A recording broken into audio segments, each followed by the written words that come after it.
La interpretación de los sueños. Sigmund Freud. Prefacio a la primera edición, 1900. Al proponerme exponer la interpretación de los sueños no creo haber trascendido los ámbitos del interés neuropatológico, pues, el examen psicológico nos presenta el sueño como primer eslabón de una serie de fenómenos psíquicos anormales, entre cuyos elementos subsiguientes, las fobias histéricas y las formaciones obsesivas y delirantes, conciernen al médico por motivos prácticos. Desde luego, como ya lo demostraremos, el sueño no puede pretender análoga importancia práctica, pero tanto mayor es su valor teórico como paradigma, al punto que quien no logre explicarse la génesis de las imágenes oníricas, se esforzará en vano por comprender las fobias, las ideas obsesivas, los delirios, y por ejercer sobre estos fenómenos un posible influjo terapéutico. Más precisamente esta vinculación, a la que nuestro tema debe toda su importancia, es también el motivo de los defectos de que adolece el presente trabajo, pues el frecuente carácter fragmentario de su exposición corresponde a otros tantos puntos de contacto, a cuyo nivel los problemas de la formación onírica toman injerencia en los problemas más amplios de la psicopatología, que no pudieron ser considerados en esta ocasión y que serán motivo de trabajos futuros, siempre que para ello alcancen el tiempo, la energía y el nuevo material de observación. Además, esta publicación me ha sido dificultada por particularidades del material que empleo para ilustrar la interpretación de los sueños. La lectura misma del trabajo permitirá advertir por qué no podían servir para mis fines los sueños narrados en la literatura o recogidos por personas desconocidas. Debía elegir, pues, entre mis propios sueños y los de mis pacientes en tratamiento psicoanalítico. La utilización de este último material me fue vedada por la circunstancia de que estos procesos oníricos sufren una complicación inconveniente debida a la intervención de características neuróticas. Por otra parte, la comunicación de mis propios sueños implicaba inevitablemente someter las intimidades de mi propia vida psíquica a miradas extrañas, en medida mayor de la que podía serme grata y de la que, en general, concierne a un autor que no es poeta, sino hombre de ciencia. Esta circunstancia era penosa pero inevitable, de modo que me sometí a ella para no tener que renunciar, en principio, a la demostración de mis resultados psicológicos. Sin embargo, no pude resistir, naturalmente, a la tentación de truncar muchas indiscreciones omitiendo y suplantando algunas cosas. Cada vez que procedí de tal manera no puede menos de perjudicar sensiblemente el valor de los ejemplos utilizados. Solo me queda expresar la esperanza de que los lectores de este trabajo comprenderán mi difícil situación, aceptándola benévolamente, y espero, además, que todas las personas que se sientan afectadas por los sueños comunicados no pretenderán negar la libertad del pensamiento también a la vida onírica.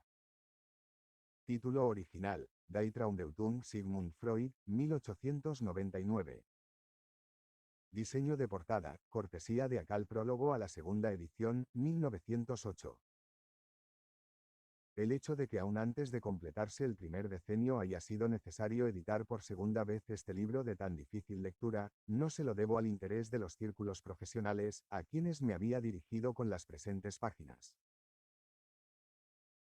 Mis colegas de la psiquiatría no parecen haberse esforzado por superar la extrañeza inicial que despertó mi nueva concepción del sueño. Los filósofos de profesión, por su parte, acostumbrados a dar cuenta de la vida onírica cual si fuera un apéndice de los estados conscientes, concediéndole tan solo unas pocas palabras, casi siempre las mismas que usan los psiquiatras, no advirtieron a todas luces que precisamente este hilo conduce a muchas cosas que han de provocar un profundo trastrueque de nuestras doctrinas psicológicas.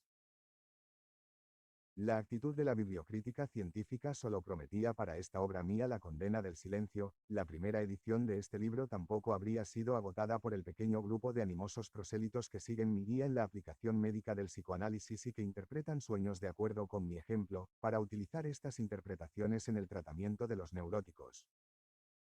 En consecuencia, estoy en deuda con ese vasto círculo de personas ilustradas y ávidas de saber cuyo apoyo es para mí una invitación a emprender otra vez, al cabo de 9 años, esta tarea difícil y de tan múltiples aspectos fundamentales.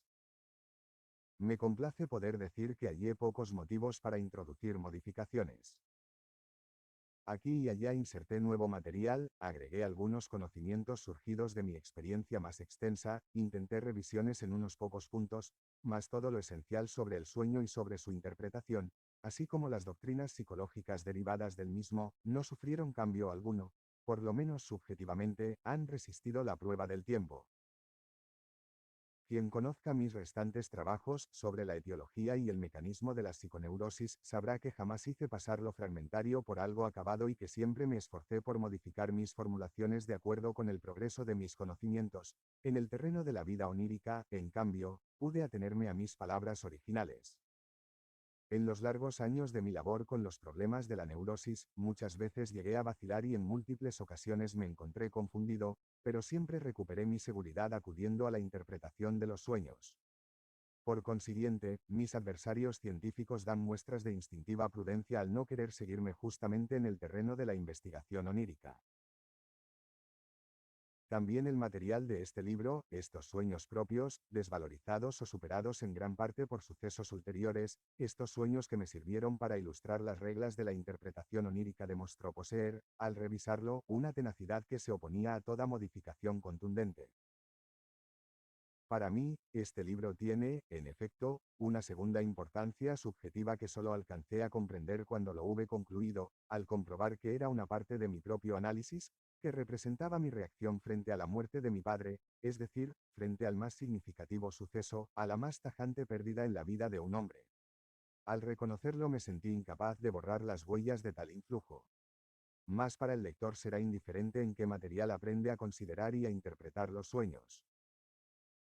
Cuando no me fue posible incluir en el contexto original una observación ineludible, indiqué mediante corchetes su pertenencia a la segunda edición. Berchtesgaden, verano de 1908. Prólogo a la tercera edición 1911. Mientras entre las dos primeras ediciones de este libro transcurrió un lapso de 9 años, la necesidad de una tercera edición ya se hizo notar a poco más del primer año. Bien puedo alegrarme por este cambio, pero tal como antes no acepté el desdén de mi obra por parte de los lectores como prueba de su escaso valor, tampoco puedo interpretar el interés ahora manifestado como demostración de su excelencia. El progreso de los conocimientos científicos tampoco dejó de afectar a la interpretación de los sueños. Cuando redacté este libro en 1899, aún no había escrito una teoría sexual y el análisis de las formas complejas de la psiconeurosis todavía estaba en sus comienzos. La interpretación onírica había de ser un recurso auxiliar que permitiera analizar psicológicamente las neurosis. Desde entonces la comprensión profundizada de estas repercutió a su vez sobre la concepción del sueño.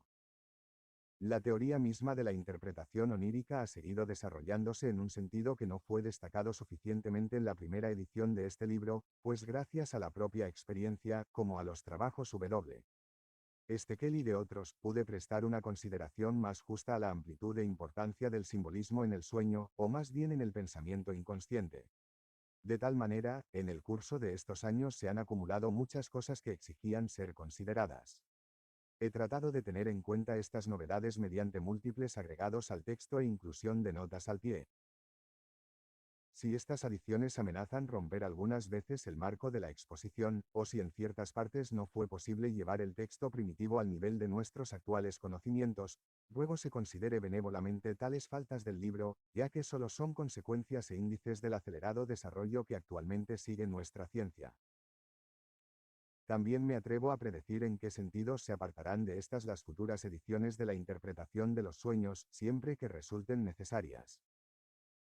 Por un lado habrán de perseguir una vinculación más estrecha con el rico material de la poesía, del mito, los usos del lenguaje y el folclore. Por otro, tratarán las relaciones del sueño con la neurosis y los trastornos mentales, aún más detenidamente de lo que aquí fue posible.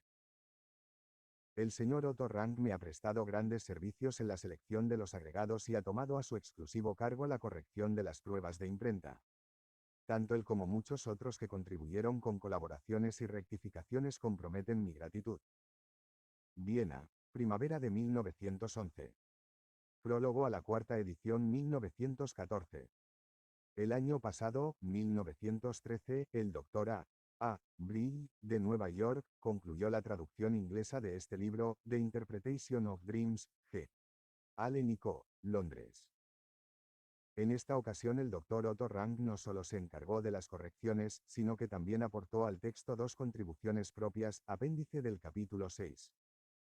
Viena, junio de 1914. Prólogo a la quinta edición 1918. El interés por la interpretación de los sueños tampoco ha decrecido durante la Guerra Mundial, planteando la necesidad de una nueva edición aún antes de que terminara aquella. Sin embargo, en esta edición no se pudo considerar plenamente la nueva literatura ulterior a 1914, pues, en lo que a la extranjera se refiere, ni siquiera llegó a conocimiento mío o del Dr. Rank. Una traducción húngara por los doctores Hoyos y Ferenczi está próxima a su publicación. En mi introducción al psicoanálisis, editada en 1916, 17 por H. Heller, de Viena, la segunda parte, que comprende 11 conferencias, está dedicada a exponer el sueño de manera más elemental y en conexión más íntima con la teoría de las neurosis. En su conjunto, estas conferencias constituyen un resumen de la interpretación de los sueños, aunque en determinados puntos presenten una conexión aún más minuciosa. No pude decidirme a efectuar una reelaboración concienzuda de este libro, que si bien lo elevaría al nivel de nuestras concepciones psicoanalíticas actuales, destruiría, en cambio, su peculiaridad histórica. Creo que en su existencia de casi 2 decenios ha quedado cumplida su misión. Budapest, Steinbrück, julio de 1918. Prólogo a la sexta edición 1921. Las dificultades que actualmente aquejan a las empresas editoriales tuvieron por consecuencia que esta nueva edición se retardara mucho más de lo que habría correspondido a la demanda y que por vez primera sea publicada como reimpresión fiel de la precedente. Tan solo el índice bibliográfico, al final del volumen, ha sido completado y ampliado por el Dr. O. Rank. Mi presunción de que este libro habría cumplido su misión en casi 2 decenios de existencia no ha sido, pues, confirmada. Podría decir más bien que tiene una nueva misión que cumplir. Así como antes se trataba de ofrecer algunas nociones sobre la esencia del sueño, ahora no es menos importante contrarrestar los tenaces errores de interpretación a que están expuestas dichas nociones. Viena, abril de 1921. Prólogo a la octava edición 1929. En el lapso que media entre la última, séptima edición de este libro, 1922, y la presente revisión, fueron editadas mis obras completas por el Internationaler Psychoanalytischer Verlag, de Viena. En estas el segundo tomo contiene el texto restablecido de la primera edición, mientras que todas las adiciones ulteriores están reunidas en el tercer tomo. En cambio, las traducciones aparecidas mientras tanto se ajustan a las publicaciones independientes de este libro, cabiendo mencionar la francesa, de I. Meyerson, publicada en 1926 con el título La Science de Revés, por la Bibliothèque de Philosophie Contemporaine, la sueca Drömdigning, efectuada en 1927 por John Landquist, y la castellana de Luis López Ballesteros y de Torres, que constituye los tomos B y 7 de las obras completas. La traducción húngara, cuya inminente publicación anuncié ya en 1918, aún no ha aparecido. También en la presente revisión de la interpretación de los sueños he tratado la obra esencialmente como documento histórico, introduciendo tan solo aquellas modificaciones que me parecían imprescindibles para aclaramiento y la profundización de mis propias opiniones. De acuerdo con esta posición, he abandonado definitivamente el propósito de incluir en este libro la bibliografía aparecida desde su primera edición, excluyendo, pues, las secciones correspondientes que contenían las ediciones anteriores. Además, faltan aquí los 2 trabajos, Sueño y Poesía, y Sueño y Mito, que el Dr. Otto Rank aportó a las ediciones precedentes. Viena, diciembre de 1929. Prólogo a la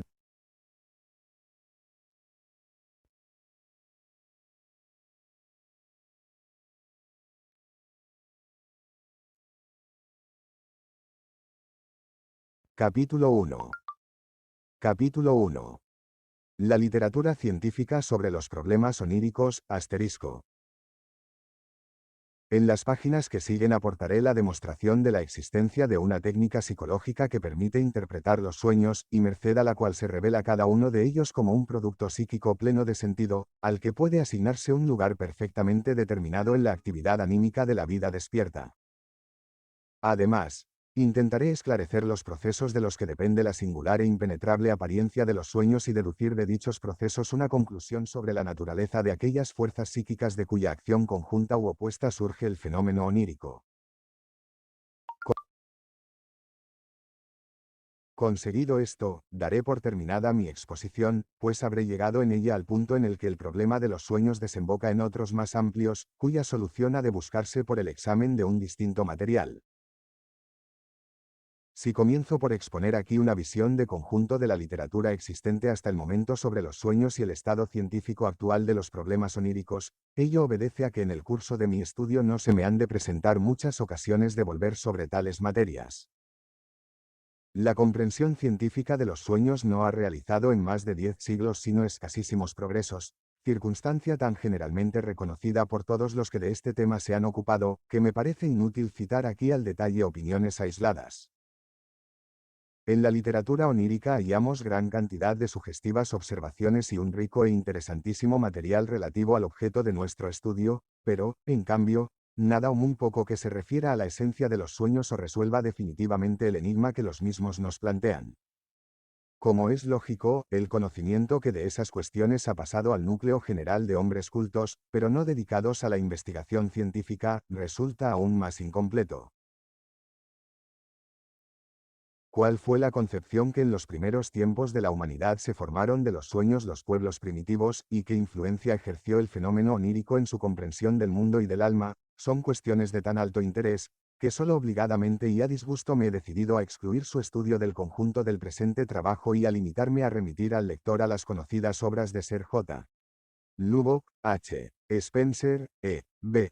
Taylor y otros, añadiendo únicamente por mi cuenta que el alcance de estos problemas y especulaciones no podrá ofrecérsenos comprensible hasta después de haber llevado a buen término la labor que aquí nos hemos marcado, o sea, la de interpretación de los sueños. Un eco de la primitiva concepción de los sueños se nos muestra indudablemente como base en la idea que de ellos se formaban los pueblos de la antigüedad clásica. Admitían estos que los sueños se hallaban en relación con el mundo de seres sobrehumanos de su mitología y traían consigo revelaciones divinas o demoníacas, poseyendo, además, una determinada intención muy importante con respecto al sujeto, generalmente, la de anunciarle el porvenir.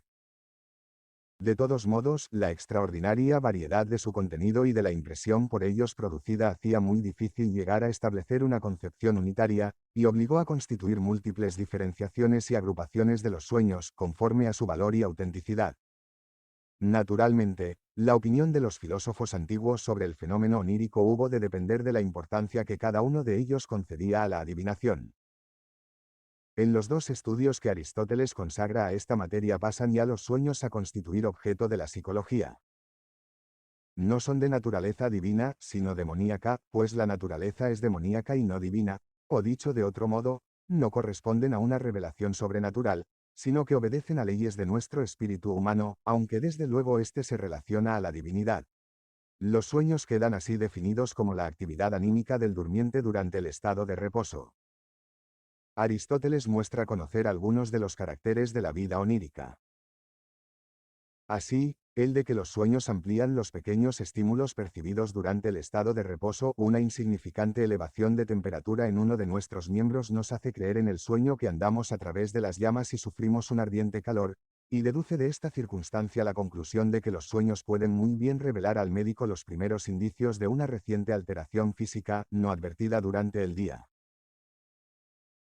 Los autores antiguos anteriores a Aristóteles no consideraban el sueño como un producto del alma soñadora, sino como una inspiración de los dioses, y señalaban ya en ellos las dos corrientes contrarias que habremos de hallar siempre en la estimación de la vida onírica. Se distinguían dos especies de sueños, los verdaderos y valiosos, enviados al durmiente a título de advertencia o revelación del porvenir, y los vanos, engañosos y fútiles, cuyo propósito era desorientar al sujeto o causar su perdición. Gruppe, Griechische Mythologie und Religionsgeschichte, par. 390, reproduce una tal visión de los sueños, tomándola de Macrobio y Artemidoro, dividíanse los sueños en dos clases.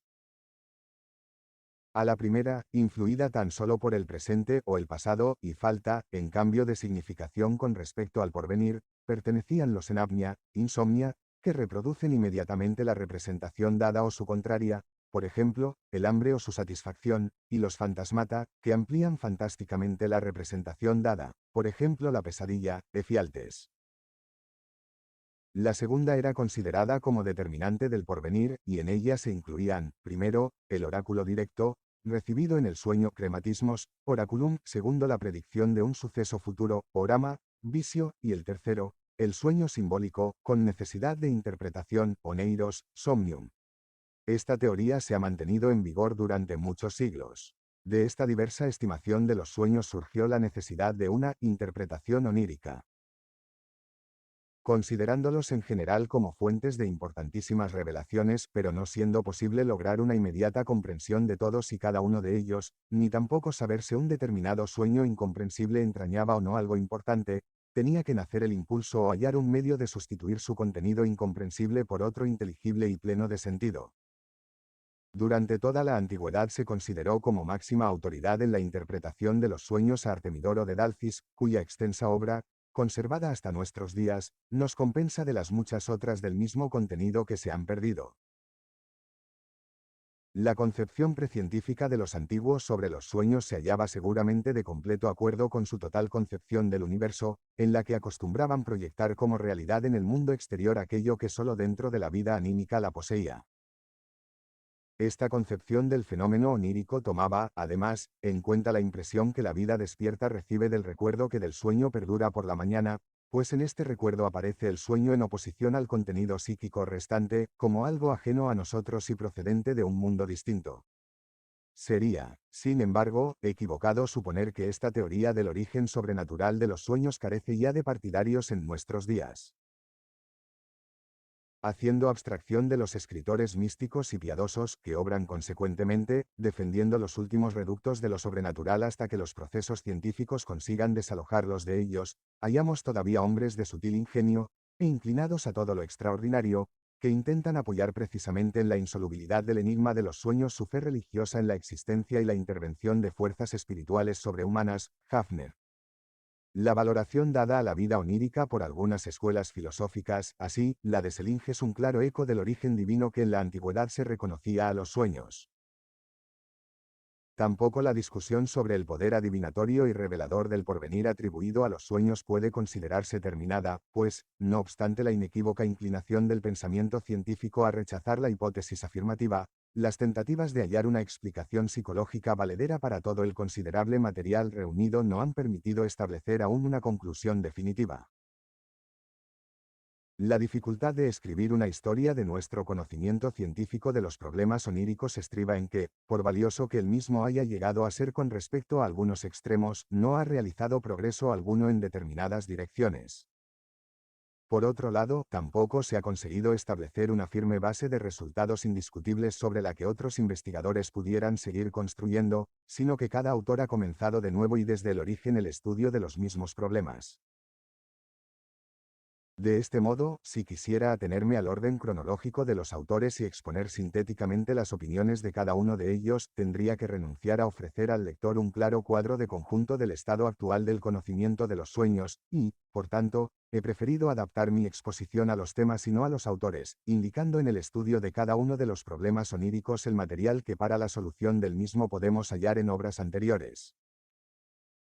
Sin embargo, y dado que no me ha sido posible dominar toda la literatura existente sobre esta materia, literatura en extremo dispersa, y que se extiende muchas veces a objetos muy distintos, he de rogar al lector se dé por satisfecho, con la seguridad de que ningún hecho fundamental ni ningún punto de vista importante dejarán de ser consignados en mi exposición. Hasta hace poco se han visto impulsados casi todos los autores a tratar conjuntamente el estado de reposo y de los sueños, así como a agregar al estudio de estos últimos el de estados y fenómenos análogos, pertenecientes ya a los dominios de la psicopatología, alucinaciones, visiones, etc.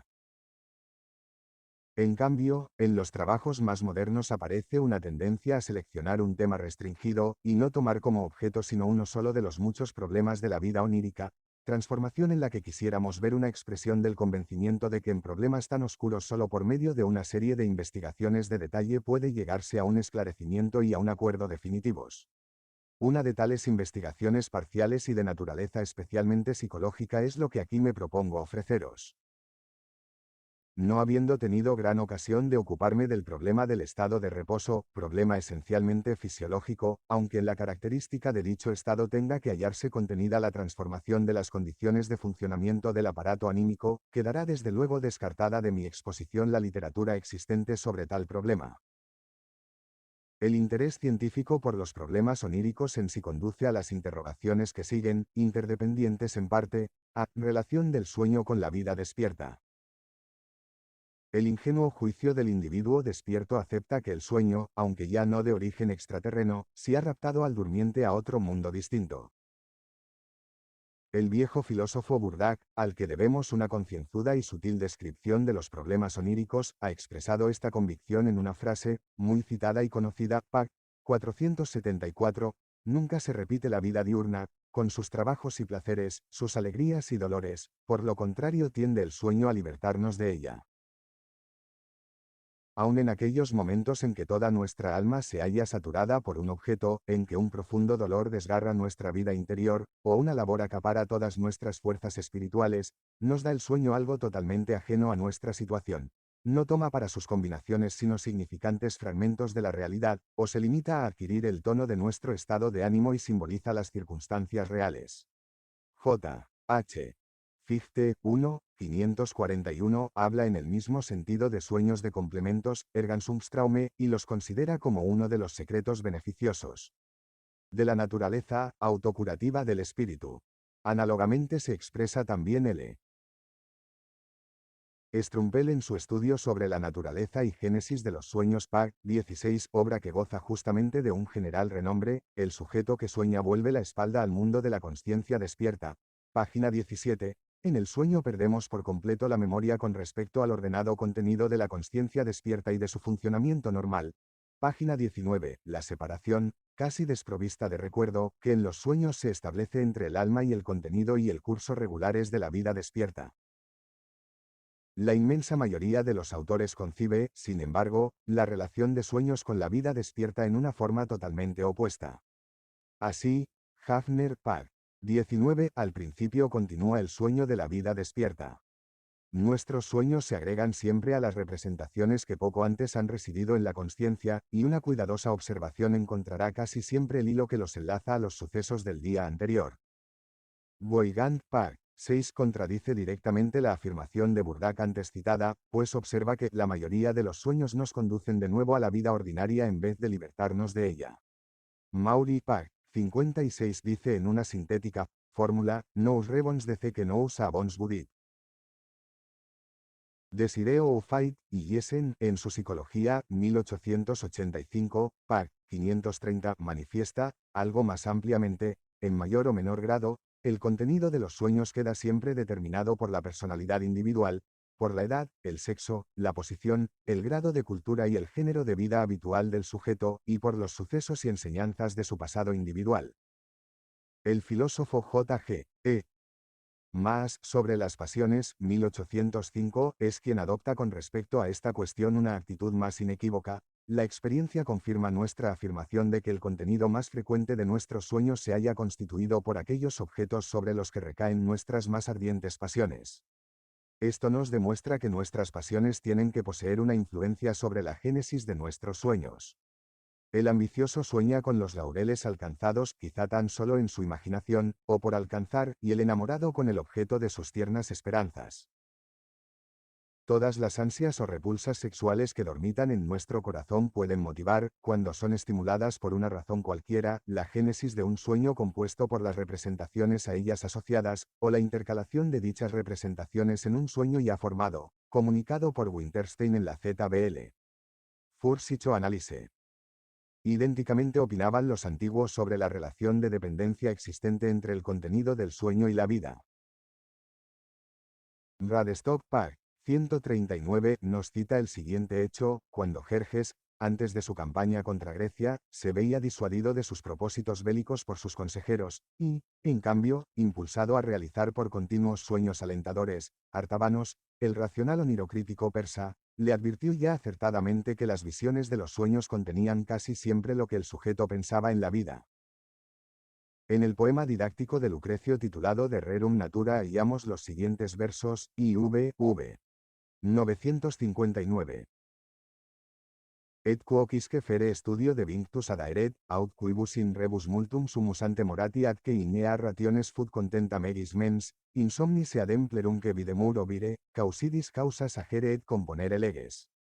Induperatores pugnare ac proelia ovire, etc. Y Cicerón de Divinatione, 2. Anticipándose en muchos siglos a Mauri, escribe, Maxime que reliquiae arum rerum moventur in animis et agitantur, de quibus vigilantes aut cogitavimus autegimus. La manifiesta contradicción en que se hallan estas dos opiniones sobre la relación de la vida despierta parece realmente inconciliable. Será, pues, oportuno recordar aquí las teorías de F. W. Hildebrand, 1875, según el cual las peculiaridades del sueño no pueden ser descritas sino por medio de una serie de antítesis que llegan aparentemente hasta la contradicción. Par. 8. La primera de estas antítesis queda constituida por la separación rigurosísima y la indiscutible íntima dependencia que simultáneamente observamos entre los sueños y la vida despierta. El sueño es algo totalmente ajeno a la realidad vivida en estado de vigilancia. Podríamos decir que constituye una existencia aparte, herméticamente encerrada en sí misma y separada de la vida real por un infranqueable abismo. Nos aparta de la realidad, extingue en nosotros el normal recuerdo de la misma, y nos sitúa en un mundo distinto y una historia vital por completo diferente exenta en el fondo de todo punto de contacto con lo real. A continuación expone Hildebrand cómo al dormirnos desaparece todo nuestro ser con todas sus formas de existencia. Entonces hacemos, por ejemplo, en sueños, un viaje a Santa Elena, para ofrecer al cautivo emperador Napoleón una excelente marca de vinos del Mosela. Somos recibidos amabilísimamente por el desterrado, y casi sentimos que el despertar venga a interrumpir aquellas interesantes ilusiones. Una vez despiertos comparamos la situación onírica con la realidad. No hemos sido nunca comerciantes en vinos, ni siquiera hemos pensado en dedicarnos a tal actividad. Tampoco hemos realizado jamás una travesía, y si hubiéramos de emprenderla no elegiríamos seguramente Santa Elena como fin de la misma. Napoleón no nos inspira simpatía alguna, sino al contrario, una patriótica aversión. Por último, cuando Bonaparte murió en el destierro no habíamos nacido aún, y, por tanto, no existe posibilidad alguna de suponer una relación personal. De este modo, nuestras aventuras oníricas se nos muestran como algo ajeno a nosotros intercalando entre dos fragmentos homogéneos y subsiguientes de nuestra vida. Y, sin embargo, prosigue Hildebrand, lo aparentemente contrario es igualmente cierto y verdadero. Quiero decir que simultáneamente a esta separación existe una íntima relación. Podemos incluso afirmar que, por extraño que sea lo que el sueño nos ofrezca, ha tomado él mismo sus materiales de la realidad y de la vida espiritual que en torno a esta realidad se desarrolla. Por singulares que sean sus formaciones no puede hacerse independiente del mundo real, y todas sus creaciones, tanto las más sublimes como las más ridículas, tienen siempre que tomar su tema fundamental de aquello que en el mundo sensorial ha aparecido ante nuestros ojos o ha encontrado en una forma cualquiera un lugar de nuestro pensamiento despierto, esto es, de aquello que ya hemos vivido antes exterior o interiormente. B. El material onírico. La memoria en el sueño. Que todo el material que compone el contenido del sueño procede, en igual forma, de lo vivido y es, por tanto, reproducido, recordado en el sueño, es cosa generalmente reconocida y aceptada. Sin embargo, sería un error suponer que basta una mera comparación del sueño con la vida despierta para evidenciar la relación existente entre ambos. Por lo contrario, solo después de una penosa y atenta labor logramos descubrirla, y en toda una serie de casos consigue permanecer oculta durante mucho tiempo. Motivo de ello es un gran número de peculiaridades que la capacidad de recordar mubra en el sueño, y que, aunque generalmente observadas, han escapado hasta ahora a todo esclarecimiento. Creo interesante estudiar detenidamente tales caracteres. Observamos, ante todo, que en el contenido del sueño aparece un material que después, en la vida despierta, no reconoce como perteneciente a nuestros conocimientos o a nuestra experiencia. Recordamos, desde luego, que hemos soñado aquello, pero no recordamos haberlo vivido jamás. Así, pues, no nos explicamos de qué fuente ha tomado el sueño sus componentes y nos inclinamos a atribuirle una independiente capacidad productiva, hasta que con frecuencia, al cabo de largo tiempo, vuelve un nuevo suceso a traer a la consciencia el perdido recuerdo de un suceso anterior, y nos descubre con ello la fuente del sueño. Entonces tenemos que confesarnos que hemos sabido y recordado en él algo que durante la vida despierta había sido robado a nuestra facultad de recordar. Delboeuf relata un interesantísimo ejemplo de este género, constituido por uno de sus propios sueños. En él vio el patio de su casa cubierto de nieve, y bajo esta halló enterradas y medio heladas 2 lagartijas. Queriendo salvarles la vida, las recogió, las calentó y las cobijó después en una rendija de la pared, donde tenían su madriguera, introduciendo además en esta última algunas hojas de cierto helecho que crecía sobre el muro y que él sabía ser muy gustado por los lacértidos. En su sueño conocía incluso el nombre de dicha planta, Asplenium rutamuralis. Llegado a este punto, tomó el sueño un camino diferente, pero después de una corta digresión tornó a las lagartijas y mostró a Delboeuf 2 nuevos animalitos de este género que habían acudido a los restos del helecho por el cortado. Luego, mirando en torno suyo, descubrió otro par de lagartijas que se encaminaban hacia la hendidura de la pared, y, por último, quedó cubierta la calle entera por una procesión de lagartijas, que avanzaban todas en la misma dirección. El pensamiento despierto de Delboeuf no conocía sino muy pocos nombres latinos de plantas y entre ellos se hallaba el de Asplenium, mas, con gran asombro, comprobó que existía un helecho así llamado, el Asplenium rutamuraria, nombre que el sueño había deformado algo. No siendo posible pensar en la coincidencia casual, resultaba para Delboeuf un misterio el origen del conocimiento que el nombre Asplenium había poseído en su sueño. Sucedía esto en 1862.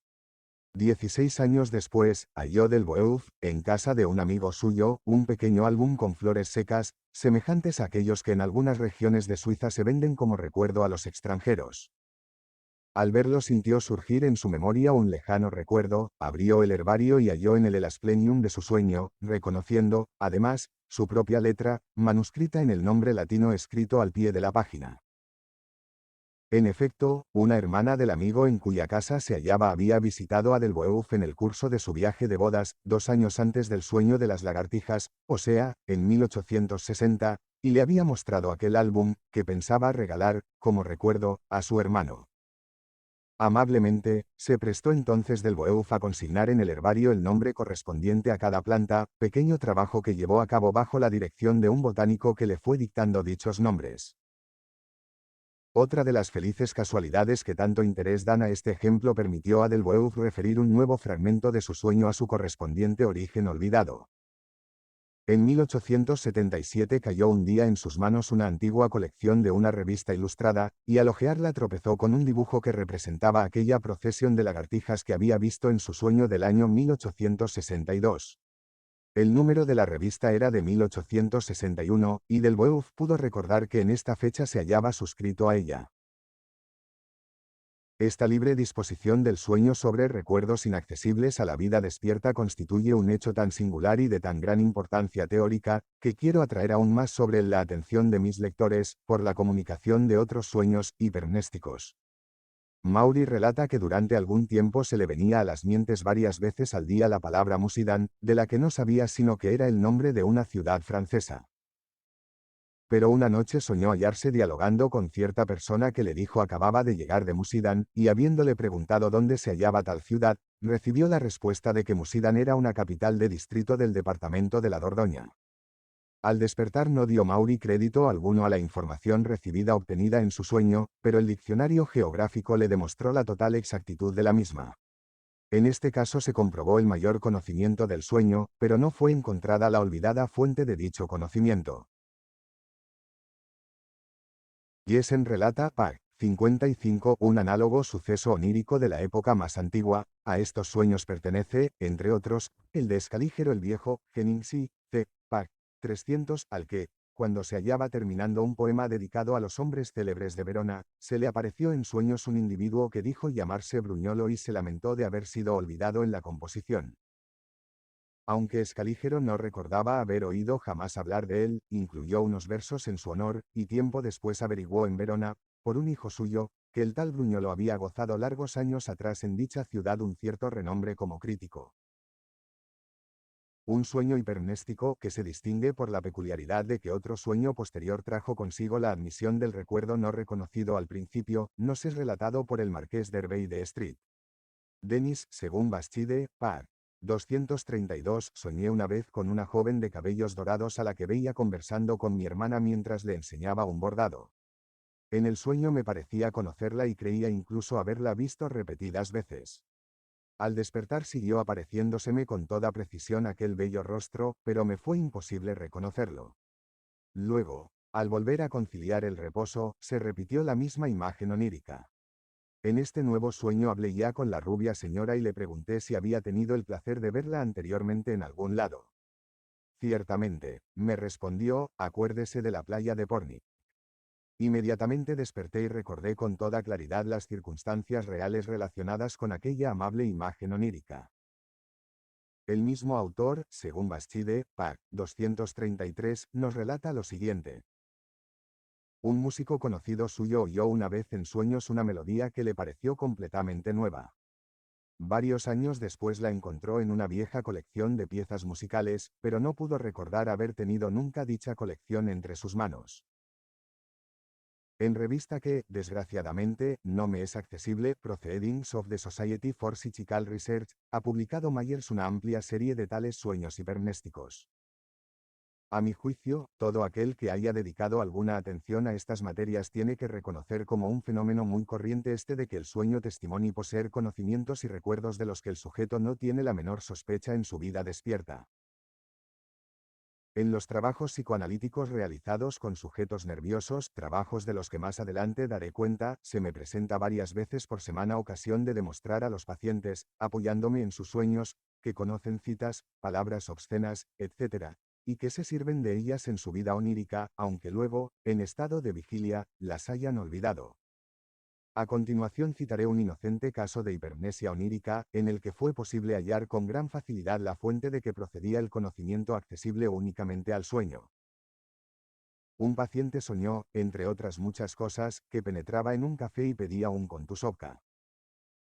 Al relatarme su sueño me preguntó qué podía ser aquello, respondiéndole yo que Kontusovka era el nombre de un aguardiente polaco y que era imposible lo hubiese inventado en su sueño, pues yo lo conocía por haberlo leído en los carteles en que profusamente era anunciado.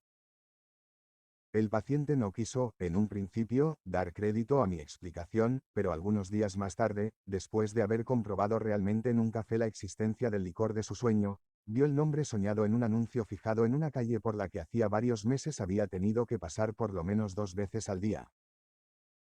En mis propios sueños he podido comprobar lo mucho que el descubrimiento de la procedencia de elementos oníricos aislados depende de la casualidad. Así, mucho antes de pensar en escribir la presente obra, me persiguió durante varios años la imagen de una torre de iglesia, de muy sencilla arquitectura, que no podía recordar haber visto nunca y que después reconocí bruscamente en una pequeña localidad situada entre Salzburgo y Reichenhall. Sucedió esto entre 1895 y 1900, y mi primer viaje por aquella línea databa de 1886. Años más tarde, hallándome ya consagrado intensamente al estudio de los sueños, llegó a hacérseme molesta la constante aparición de la imagen onírica de un singular local. En una precisa relación de lugar con mi propia persona, a mi izquierda, veía una habitación oscura en la que resaltaban varias esculturas grotescas. Un vago y lejanísimo recuerdo al que no me decidía a dar crédito, me decía que tal habitación constituía el acceso a una cervecería, pero no me era posible esclarecer lo que aquella imagen onírica significaba ni tampoco de dónde procedía.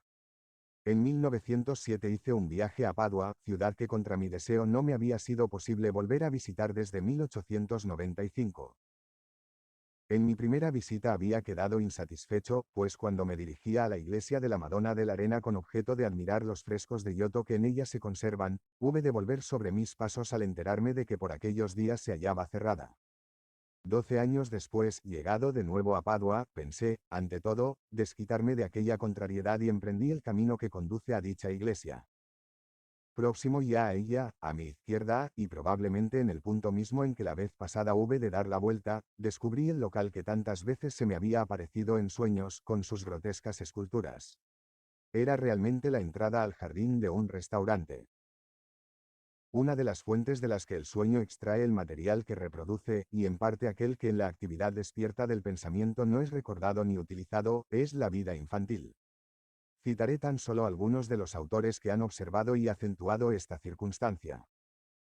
Hildebrandt Park.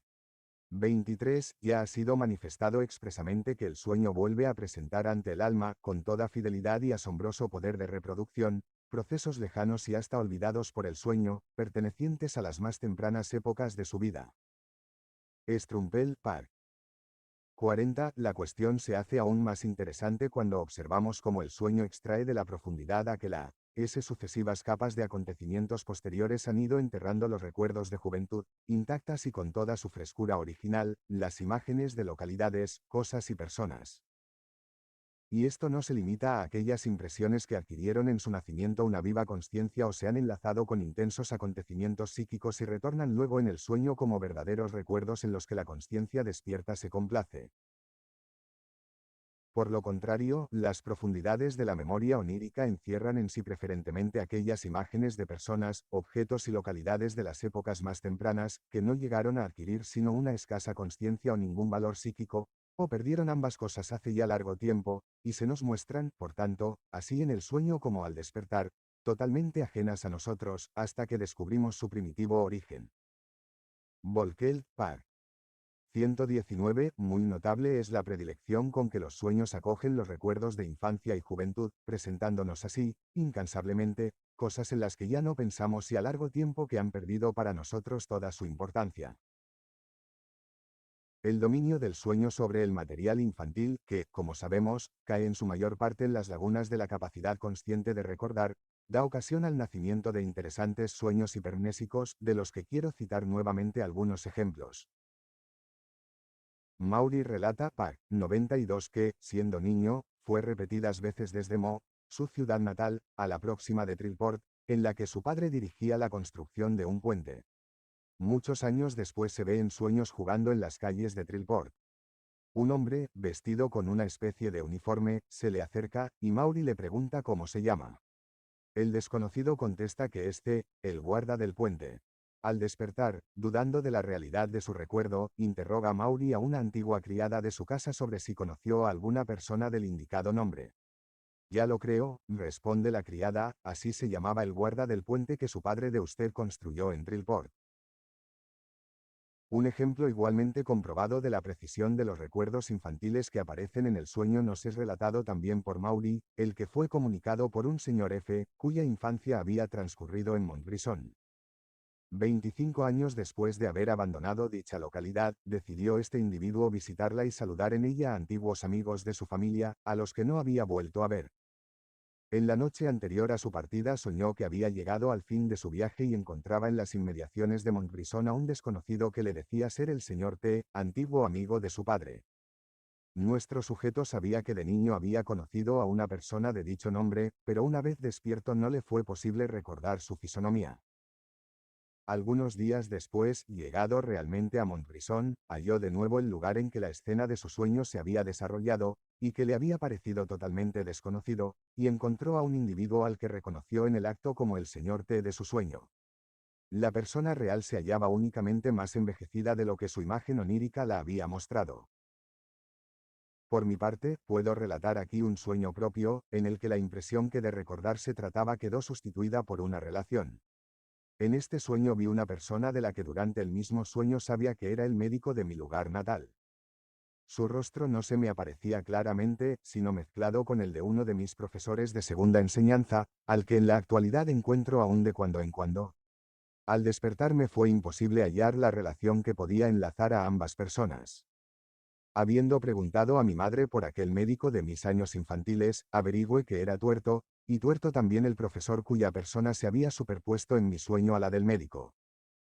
38 años hacía que no había vuelto a ver a este último, y, que yo sepa, no he pensado jamás en él en mi vida despierta, aunque una cicatriz que llevo en la barbilla hubiera podido recordarme su actuación facultativa.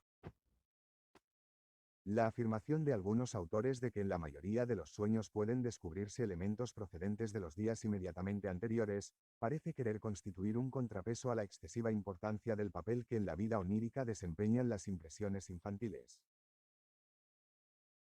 Robert, página 46, llega incluso a observar que, en general, el sueño normal no se ocupa sino de las impresiones de los días inmediatos, y aunque comprobamos que la teoría de los sueños edificada por este autor exige imprescindiblemente una tal repulsa de las impresiones más antiguas y un paso al primer término de las más recientes, no podemos dejar de reconocer que el hecho consignado por Robert es cierto, y yo mismo lo he comprobado en mis investigaciones.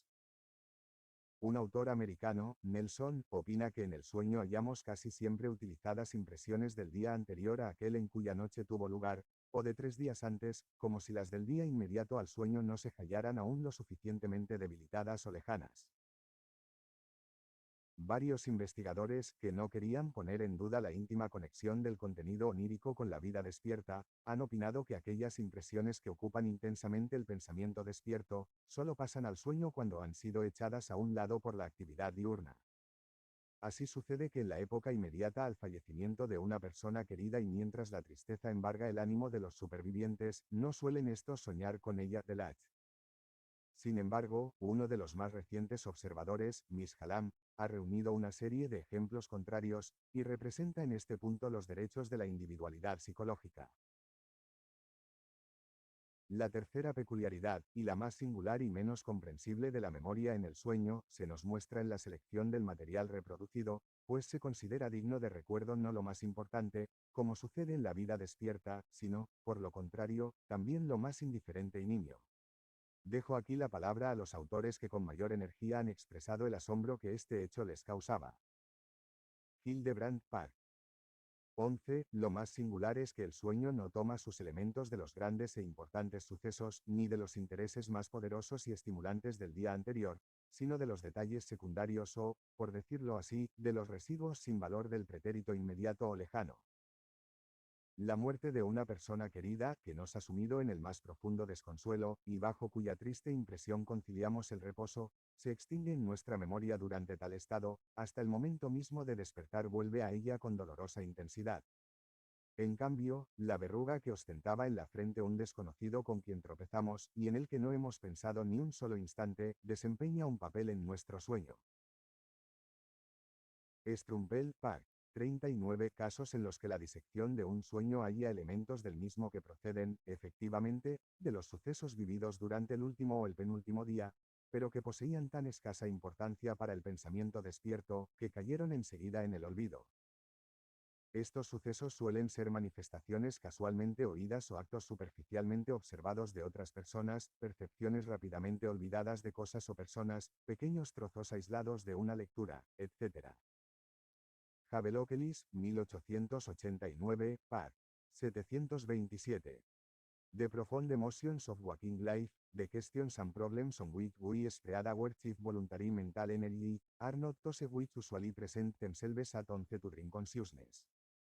It is so far as the immediate past is concerned, mostly the trifling, the incidental, the forgotten impressions of daily life which reappear in our dreams. Vince Park. 45 toma estas peculiaridades de la memoria en el sueño como ocasión de mostrar su insatisfacción ante las explicaciones del sueño, a las que él mismo se adhiere. El sueño natural nos plantea análogos problemas. ¿Por qué no sonamos siempre con las impresiones mnémicas del día inmediatamente anterior, sino que sin ningún motivo visible nos sumimos en un lejanísimo pretérito, ya casi extinguido? ¿Por qué recibe tan frecuentemente la consciencia en el sueño la impresión de imágenes mnémicas indiferentes, mientras que las células cerebrales, allí donde las mismas llevan en sí las más excitables inscripciones de lo vivido, yacen casi siempre mudas e inmóviles, aunque poco tiempo antes las haya excitado en la vida despierta de un agudo estímulo? Comprendemos sin esfuerzo cómo la singular predilección de la memoria onírica por lo indiferente, y en consecuencia poco atendido de los sucesos diurnos, había de llevar casi siempre a la negación de la dependencia del sueño de la vida diurna, y después, a dificultar, por lo menos en cada caso, la demostración de la existencia de la misma. De este modo ha resultado posible que en la estadística de sus sueños y de los de su colaborador, formada por Miss Wheaton Calkins, aparezca fijado en un 11% el número de sueños en los que no resultaba visible una relación con la vida diurna. Hildebrandt está seguramente en lo cierto cuando afirma que si dedicásemos a cada caso tiempo y atención suficientes, lograríamos siempre esclarecer el origen de todas las imágenes oníricas. Claro es que a continuación califica esta labor de tarea penosa e ingrata, pues se trataría principalmente de rebuscar en los más recónditos ángulos de la memoria toda clase de cosas, desprovistas del más mínimo valor psíquico, y extraer nuevamente a la luz, sacándolas del profundo olvido en que cayeron, quizá inmediatamente después de su aparición, toda clase de momentos indiferentes de un lejano pretérito. Por mi parte, debo, sin embargo, lamentar que el sutil ingenio de este autor no se decidiese a seguir el camino que aquí se iniciaba ante él, pues le hubiera conducido en el acto al punto central de la explicación de los sueños. La conducta de la memoria onírica es seguramente de altísima importancia para toda teoría general de la memoria. Nos enseña, en efecto, que nada de aquello que hemos poseído una vez espiritualmente puede ya perderse por completo. Sols, Part 34. O como manifiesta del Boeuf, que toute impression même la plus insignifiante, laisse une trace inalterable, indefiniment susceptible de reparaitre augur, conclusión que nos imponen asimismo otros muchos fenómenos patológicos de la vida anímica. Esta extraordinaria capacidad de rendimiento de la memoria en el sueño es cosa que deberemos tener siempre presente para darnos perfecta cuenta de la contradicción en que incurren ciertas teorías, de las que más adelante trataremos, cuando intentan explicar el absurdo y la incoherencia de los sueños por el olvido parcial de lo que durante el día nos es conocido. Podía quizá ocurrírsenos reducir el fenómeno onírico en general al del recordar, y ver en el sueño la manifestación de una actividad de reproducción no interrumpida durante la noche y que tuviese su fin en sí misma. A esta hipótesis se adaptarían comunicaciones como la de Fompe y LCZ, de las cuales deduce este autor la existencia de estrechas relaciones entre el contenido del sueño y el momento en que se desarrolla. Así, en aquel período de la noche en que nuestro reposo es más profundo reproduciría el sueño las impresiones más lejanas o pretéritas y en cambio hacia la mañana, las más recientes. Pero esta hipótesis resulta inverosímil desde un principio, dada la forma en que el sueño actúa con el material que de recordar se trata. Strumpel llama justificadamente la atención sobre el hecho de que el sueño no nos muestra nunca la repetición de un suceso vivido. Toma como punto de partida un detalle de alguno de estos sucesos, pero representa luego una laguna, modifica la continuación o la sustituye por algo totalmente ajeno. De este modo resulta que nunca trae consigo sino fragmentos de reproducciones, hecho tan general y comprobado, que podemos utilizarlo como base de una construcción teórica. Sin embargo, también aquí hallamos excepciones en las que el sueño reproduce un suceso tan completamente como pudiera hacerlo nuestra memoria en la vida despierta. Delboeuf relata que uno de sus colegas de universidad pasó en un sueño por la exacta repetición de un accidente, del que milagrosamente había salido ileso. Calkins cita dos sueños cuyo contenido fue exacta reproducción de un suceso del día anterior, y por mi parte, también hallaré oportunidad más adelante de exponer un ejemplo de retorno onírico no modificado de un suceso de la infancia. Estímulos y fuentes de los sueños. Aquello que estos conceptos significan podemos explicarlo por analogía con la idea popular de que los sueños vienen del estómago. En efecto, detrás de dichos conceptos se esconde una teoría que considera a los sueños como consecuencia de una perturbación del reposo. No hubiéramos soñado si nuestro reposo no hubiese sido perturbado por una causa cualquiera, y el sueño es la reacción a dicha perturbación. La discusión de las causas provocadoras de los sueños ocupa en la literatura onírica un lugar preferente, aunque claro es que este problema no ha podido surgir sino después de haber llegado el sueño a constituirse en objeto de la investigación biológica. En efecto, los antiguos que consideraban el sueño como un mensaje divino no necesitaban buscar para el estímulo ninguno, pues veían su origen en la voluntad de los poderes divinos o demoníacos, y atribuían su contenido a la intención o el conocimiento de los mismos. En cambio, para la ciencia se planteó enseguida la interrogación de si el estímulo provocador de los sueños era siempre el mismo o podía variar, y paralelamente la de si la explicación causal del fenómeno onírico corresponde a la psicología o a la fisiología. La mayor parte de los autores parece aceptar que las causas de perturbación del reposo, esto es las fuentes de los sueños, pueden ser de muy distinta naturaleza, y que tanto las excitaciones físicas como los sentimientos anímicos son susceptibles de constituirse en estímulos oníricos.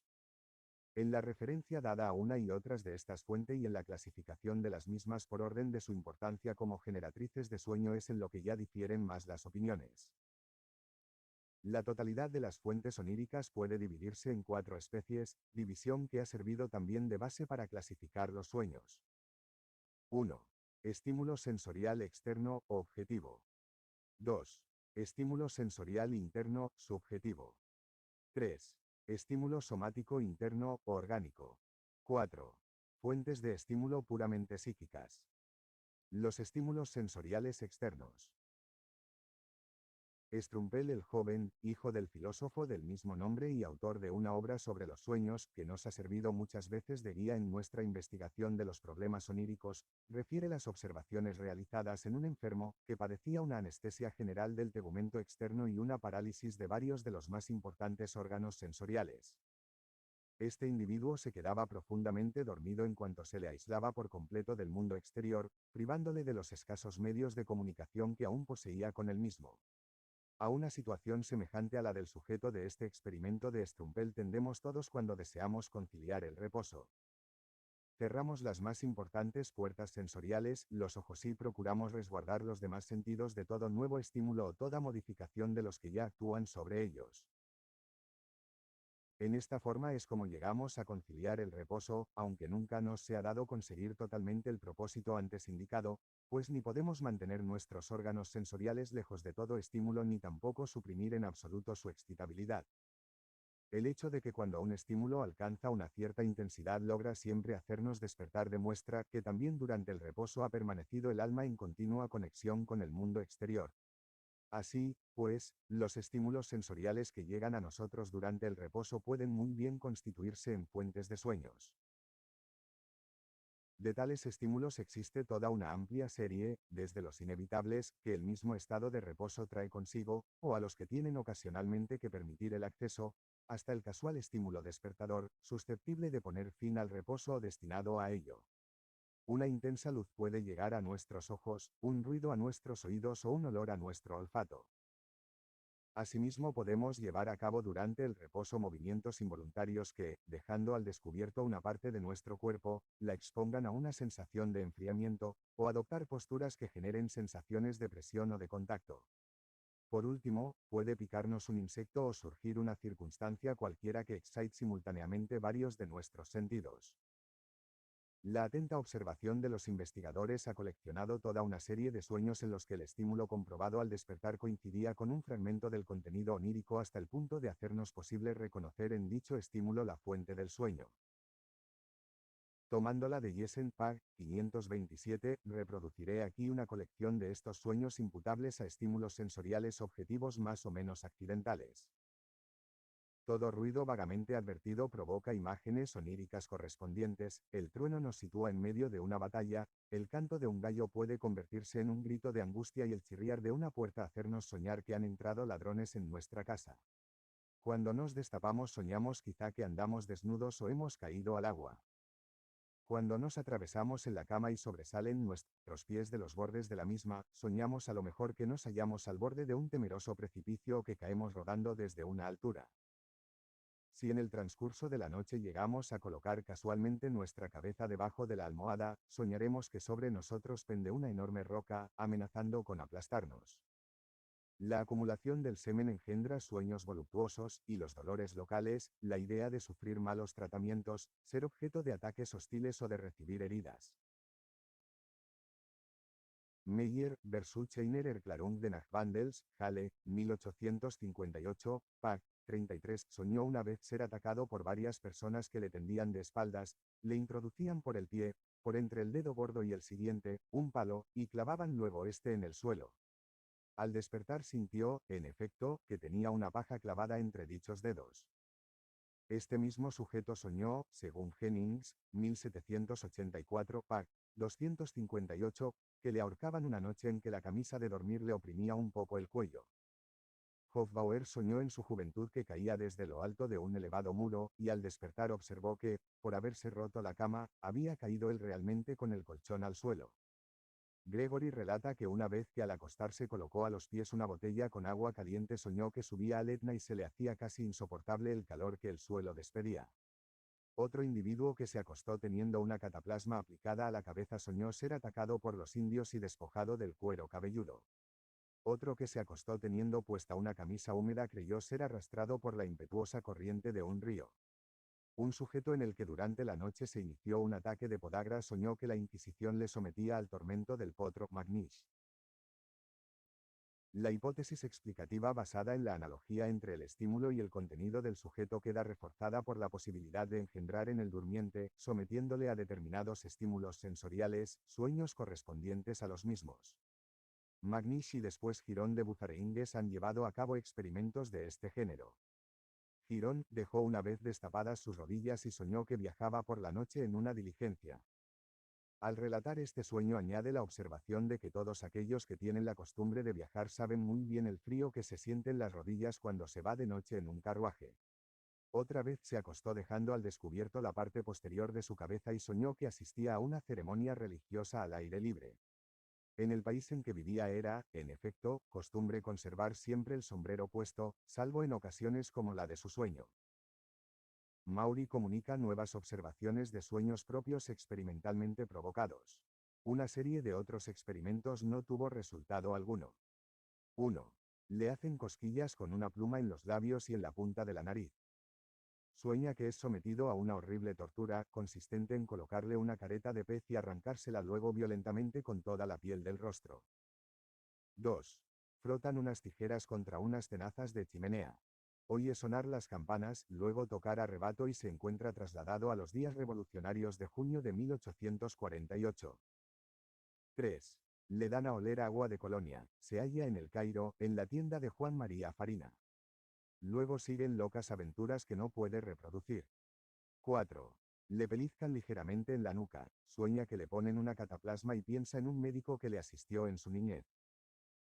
5. Le acercan a la cara un hierro caliente. Sueña que los Chaufeurs han entrado en la casa y obligan a sus habitantes a revelarles dónde guardan el dinero, acercando sus pies a las brasas de la chimenea. Luego aparece la duquesa de Abrantes, cuyo secretario es él en su sueño. 6. Le vierten una gota de agua sobre la frente. Está en Italia, suda copiosamente y bebe vino blanco de Orvieto. 7. Se hace caer sobre él repetidas veces, a través de un papel rojo, la luz de una vela. Sueña con el tiempo, con el calor y se encuentra de nuevo en medio de una tempestad de la que realmente fue testigo en una travesía. Derby, Weigand y otros han realizado también experimentos de este género. Muchos autores han observado la singular facilidad con que el sueño logra entretejer en su contenido súbitas impresiones sensoriales, convirtiéndolas en el desenlace, ya paulatinamente preparado de dicho contenido. Hildebrand. En mis años de juventud, escribe este mismo autor, acostumbraba tener en mi alcoba un reloj despertador cuyo repique me avisase a la hora de levantarme.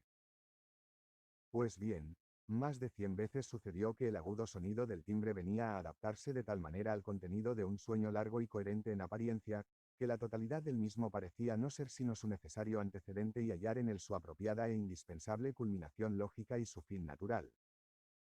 Con un distinto propósito citaré 3 de estos sueños provocados por un estímulo que pone fin al reposo. Volkel, Pag.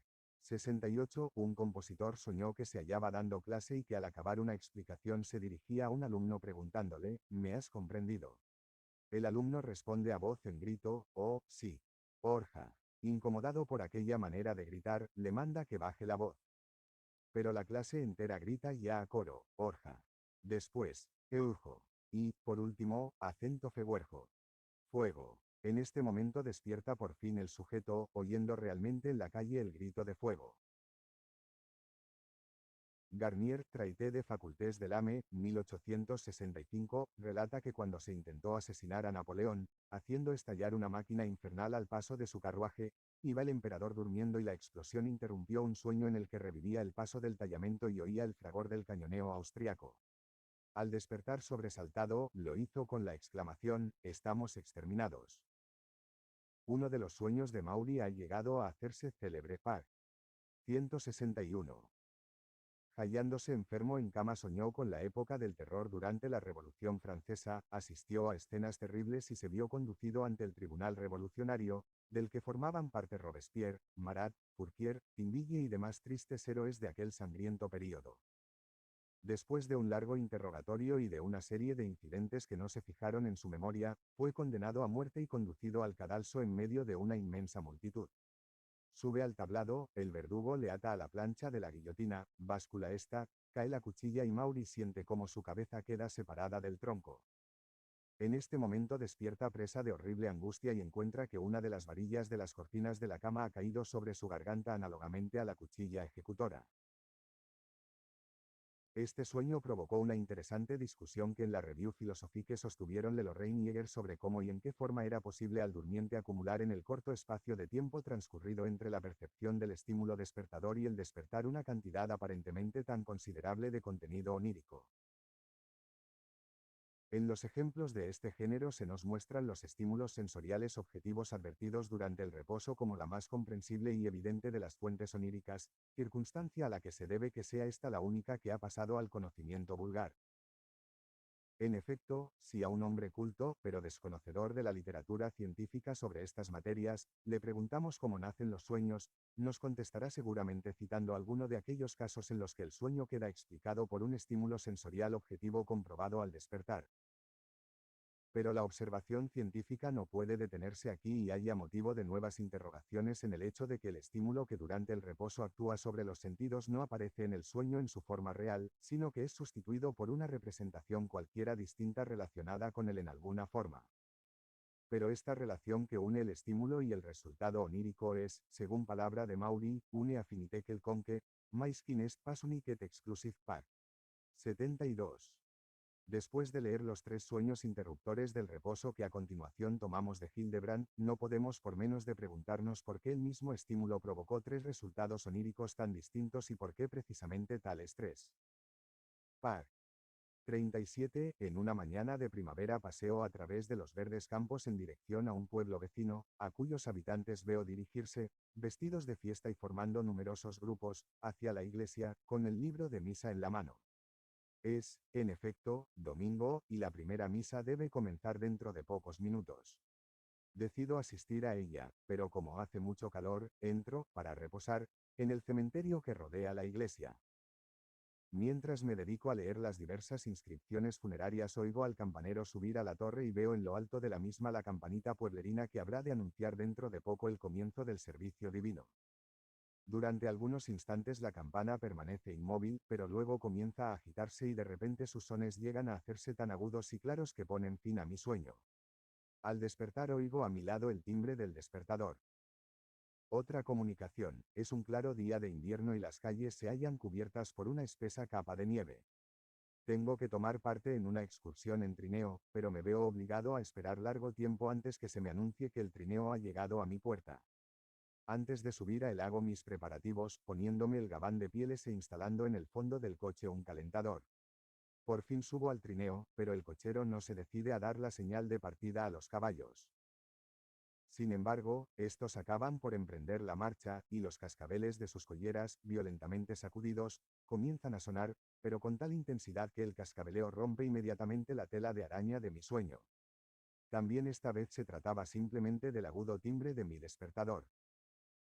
Tercer ejemplo, veo a mi criada avanzar por un pasillo hacia el comedor llevando en una pila varias docenas de platos. La columna de porcelana me parece a punto de perder el equilibrio. Acento ten cuidado, le advierto a la criada, vas a tirar todos los platos. La criada me responde, como de costumbre, que no me preocupe, pues ya sabe ella lo que se hace, pero su respuesta no me quita de seguirla con una mirada inquieta. En efecto, al llegar a la puerta del comedor tropieza, y la frágil vajilla cae, rompiéndose en 1000 pedazos sobre el suelo y produciendo un gran estrépito, que se sostiene hasta hacerme advertir que se trata de un ruido persistente, distinto del que la porcelana ocasiona al romperse y parecido más bien al de un timbre. Al despertar compruebo que es el repique del despertador.